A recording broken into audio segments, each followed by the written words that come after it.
Informasi lainnya, Saudara, Menteri Keuangan Sri Mulyani mengatakan tarif dagang yang dikenakan Presiden Amerika Serikat Donald Trump bakal berdampak terhadap pertumbuhan ekonomi Indonesia.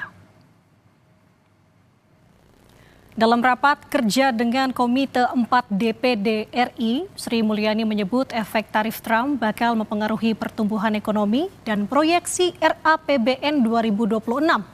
Kata Menkyu, pertumbuhan ekonomi di depan harus realistis karena kondisi ketidakpastian global masih cukup tinggi. Bapak Ibu sekalian, anggota DPD Republik Indonesia langsung memunculkan sentimen negatif di pasar keuangan maupun ekonomi global. Kita lihat aktivitas manufaktur global yang ekspansif sudah mulai melemah, dan juga dari sisi prospek pertumbuhan ekonomi yang juga diperkirakan makin lemah atau melakukan terjadi revisi ke bawah. Triwulan kedua ini di Indonesia masih coba terus bertahan dari tekanan dan berbagai ketidakpastian global yang makin meningkat. Kita lihat inflasi kita masih terkendali, ini berarti daya beli masyarakat masih bisa terjaga.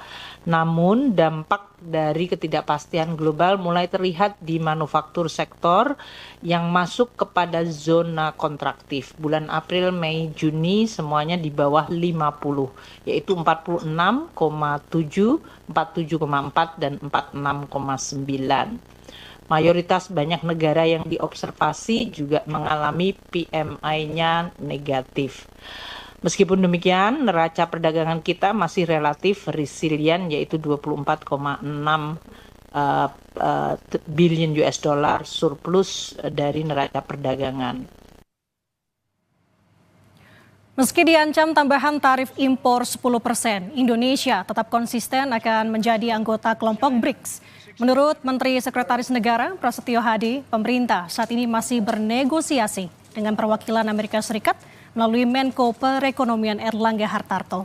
Menurutnya, Saudara, tidak ada kebuntuan saat negosiasi sehingga Indonesia masih mendapat beban tarif yang tak berubah saat penetapan pertama kali oleh Presiden Donald Trump.